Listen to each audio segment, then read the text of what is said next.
Hello, hello, hello, hello. Wow. Okay, so here we are again for part two of the Rethink Influence program or video series or Facebook Live series. My name is Dion Johnson, and I'm a strategic ally and master coach to women in senior leadership all around the UK and internationally. Hi, Sonia. Nice to have you joining me.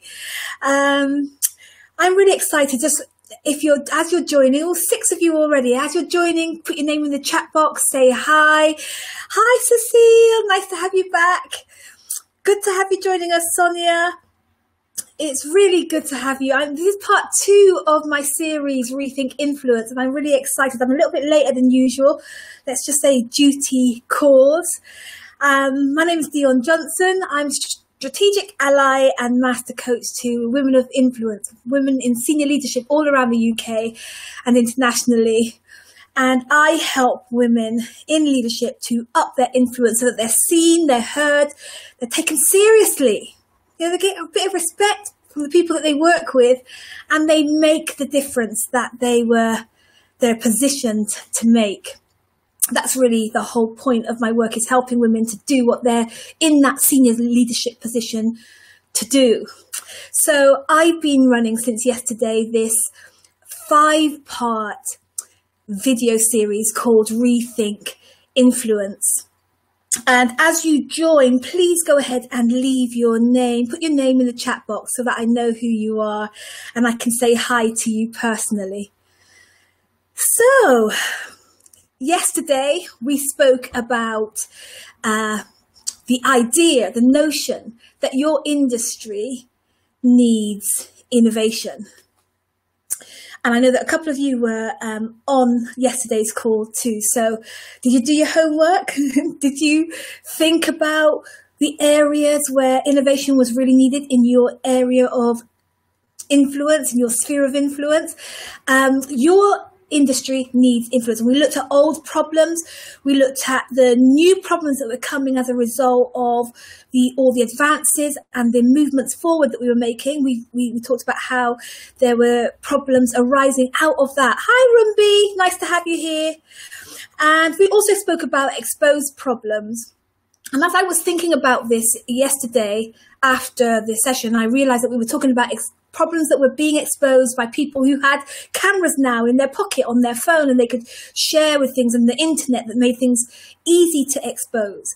But after the call, I was thinking about how things get exposed to us the higher we climb. So some of the things that you're seeing now, you couldn't see when you were lower down the ranks in your organization and in your industry. As you climb up, you get to see, and things get exposed to you that you didn't know were there when you were working in lower levels. So yeah, we spoke about old problems, new problems, and problems that were being exposed.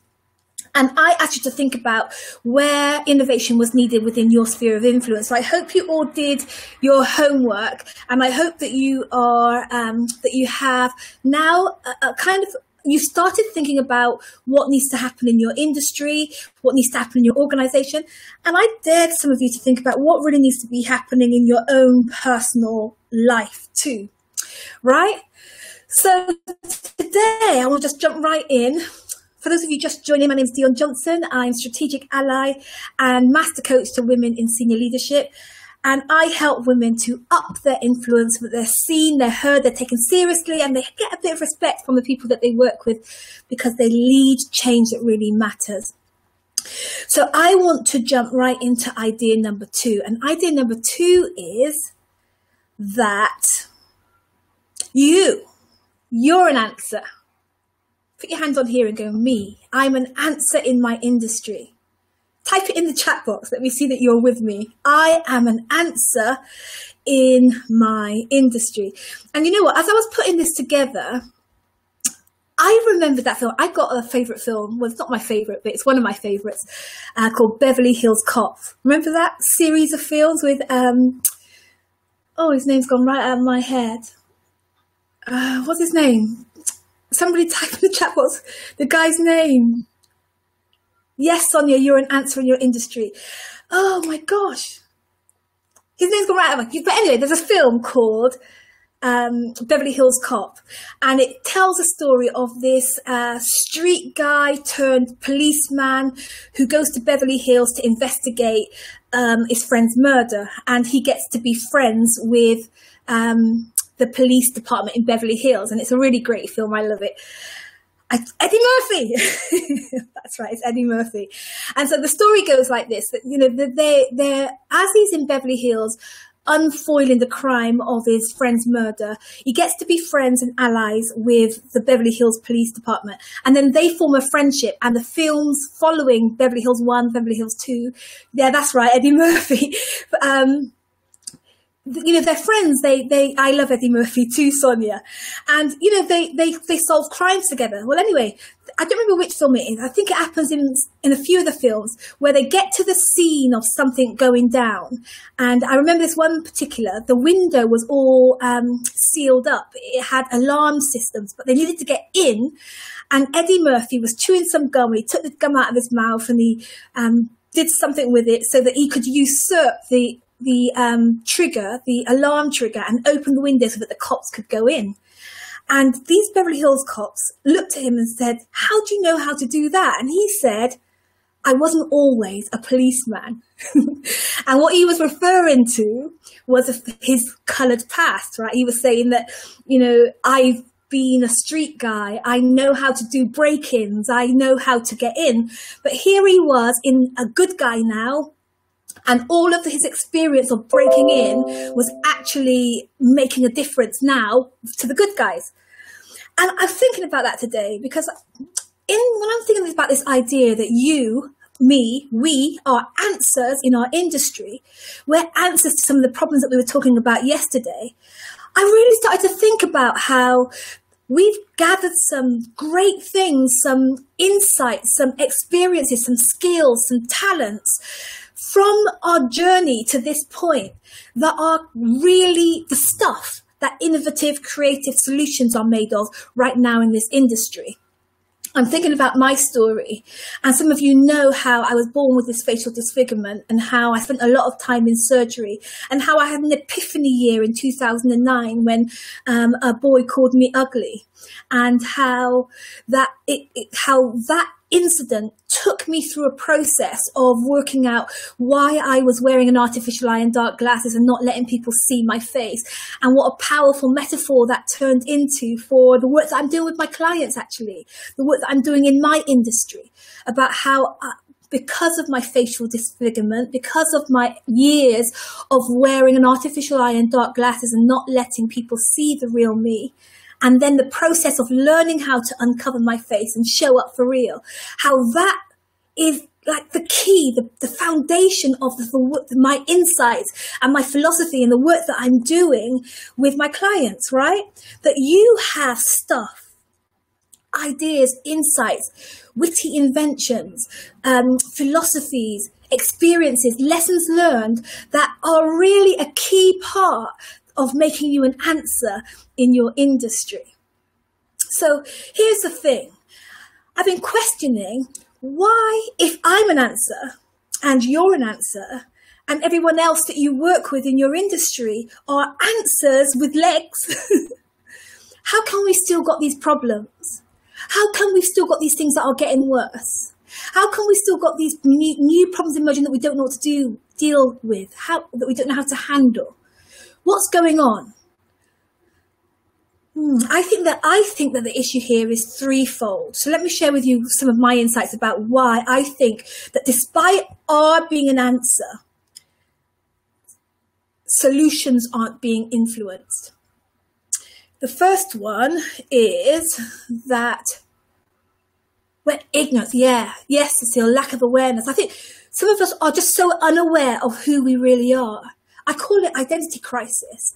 We haven't done the thinking about what we bring to the table. We don't know who we really are, or we've got flawed perceptions about who we are. I remember on my journey to learning how to show up without my facial masks, I discovered that, my God, my unconscious ideas about who I am, were so flawed, were so off key. I had some really warped ideas about myself. I call them BFDLs, big, fat, dirty lies. And so I think that part of the reason why we're not influencing solution is rooted in this issue that we're ignorant about who and we are and what we bring to the table. Here's a second thing that I think speaks to, oh, hold on a minute. Just trying to get this up on the screen.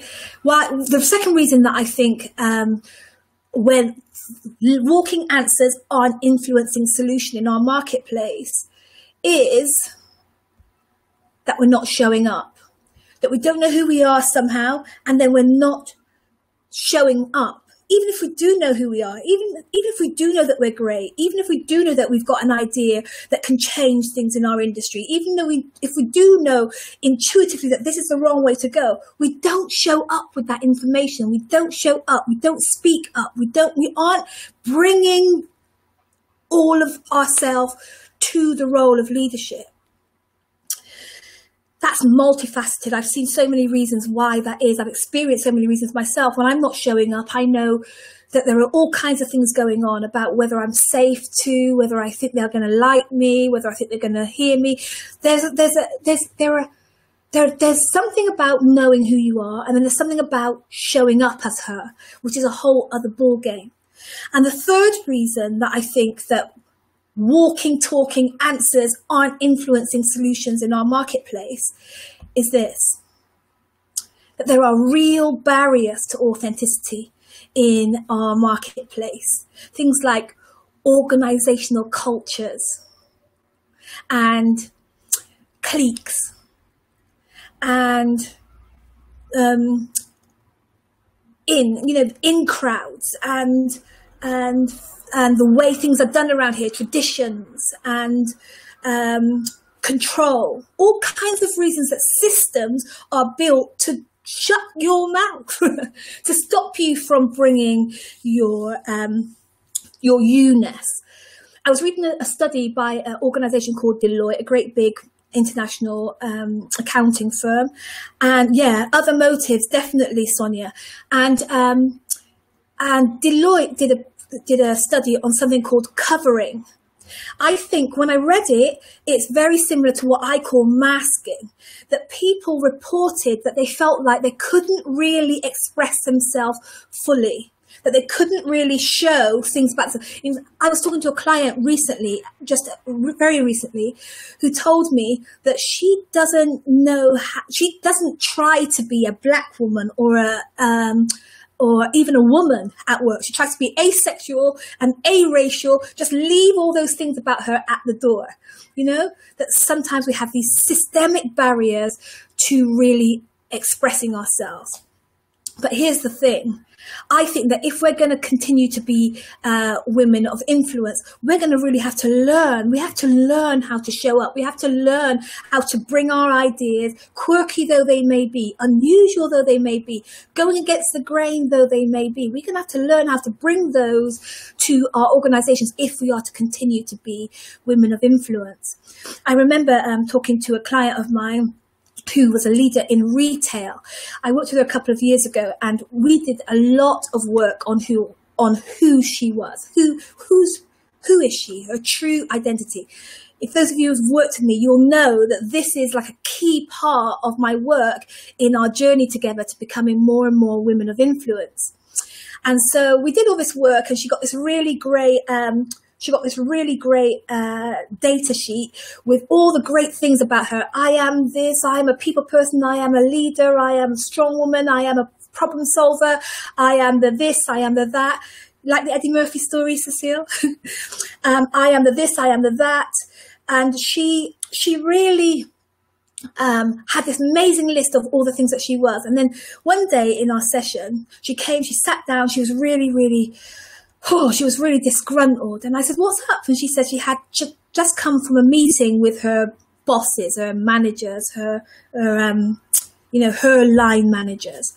And she said, they called me in an impromptu meeting. And she said, and they told me that they want me to do this, this, and this in my team. They want me to make this happen. And I said, so what's the problem? And she said, well, it goes against the grain of what I've said I think needs to happen, and it goes against the grain of what I think that I want to be doing with my time, and it goes against everything. She said to me, it's like a pushback. I could feel that all they were doing was giving me a pushback. And I said to her, so what did you say? And she said, what? I said, what did you say? She goes, well, what could I say? She said, they'd already made up their mind that this needed to be done. So I said, all right then. And I left. I said, yeah, but you left disgruntled. She said, yeah, but I left because they'd already made up their mind. There was no point, she said, in speaking up. No point in saying what I think. So we got her data sheet out and we had a look at all the things that she said that she was.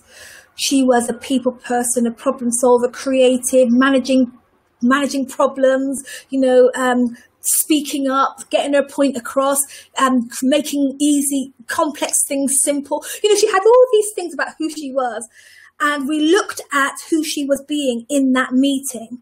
And I asked her to explore, like I'm asking you, to think of yourself in a situation at work where you're just not really showing up like you say you are, like the woman of influence that you say you are. And ask yourself, who are you being instead? I asked this client to say who she was being instead, and she said things like, gosh, spineless, gosh, weak, gosh, that's not me at all. Do you see what I mean? If we're going to be women of influence, we've got to learn how to bring ourselves, our true selves, most fully, I like to say in all our influential glory, to our roles, to each conversation that we're having as women in senior leadership in our roles. Edmund Burke says something like this. He said, I love this quote. He's, who is he? An 18th century political theorist, Edmund Burke. He said, the only thing necessary for the triumph of evil is for good men to do nothing. And I was thinking about that this morning as I was putting this together. And I like to make it my own. I like to say that the only thing necessary for industries to remain ineffective at tackling some of our truest challenges is for great leaders like you and me to not show up. So, as promised, I'm going to ask you a question that I want you to think about before our next session tomorrow. And I want you to think, who the heck are you? Who the heck are you? And what does who I am, what I know, what I bring to the table have to do with my industry, with the challenges that my industry are facing, with the problems that are getting worse, with the new problems that are emerging? What does who I am have to do with that? It's deep and powerful stuff. Don't underestimate it because it's so simple. Think about it and see what you come up with, because you are a woman of influence, and it's time that you showed up in your industry, just that, a woman of influence. It's time. It's time. The world is waiting for your influence. Yesterday, I forgot to read you a quote that I wanted to share with you, and I'm going to share it with you today, and I'm going to share it now. I hope it's not out of context, but it's just come back to my mind. Hold on a second. Let me get it, because it's just come back to my mind. So I'm going to share this with you. It's a guy named Gus Speth. He's a scientist, an American scientist, and I think he's a lawyer as well. And he's very much into ecology. He's very much into the environment. And he's a top scientist. And he gave a lecture, and this is one of his quotes from that lecture. He said, I used to think that the top environmental problems were biodiversity loss, ecosystem collapse, and climate change. I thought that with 30 years of good science, we could address these problems, but I was wrong. He said the top environmental problems are selfishness, greed, and apathy. And to deal with those, he said, we need a spiritual and cultural transformation. And here's the thing, he said, we scientists, we don't know how to do that. My God, when I read that, it really stirred me on the inside, because here's what I know. that science might not know how to do that. Science might not know how to innovate the kind of change that's needed, but there are scientists that do. There are scientists that are working in science that go to bed, go to the pub on a Friday night, complaining about the very same things and rehearsing in their minds the answers and the solutions, but they're not bringing them. So it looks like science can't deal with it, but scientists can. And so that's what I'm talking about. I'm talking about how we have to step up. We have to lead the way as the women in the leadership, in senior leadership. We have to lead the way for the people that we lead to be able to bring their voices and their ideas and their talents and their gifts and their skills to our mission to make the industry more effective. So who the heck are you, and what does who you are have to do with your industrial challenges? I want you to ask yourself that really powerful question, those powerful questions, and I'll see you tomorrow. Let me just check the comments. Let me see. Yeah, thanks, Cecile. I'm glad. I know that you're on the same page. I know that you get this. And yeah, I love the Eddie Murphy story too. Other people's motives. I can't remember what you were saying that about, Sonia. But yeah, definitely motives are a big, big thing when it comes to talking about why we're not showing up. I want to say thank you for joining me. This is day 2 of a 5-day series. I'm going to be back tomorrow around the same time with idea number 3. We'll be going deeper into what this has got to do with you. I hope you enjoyed it, and I'll catch you later. Bye.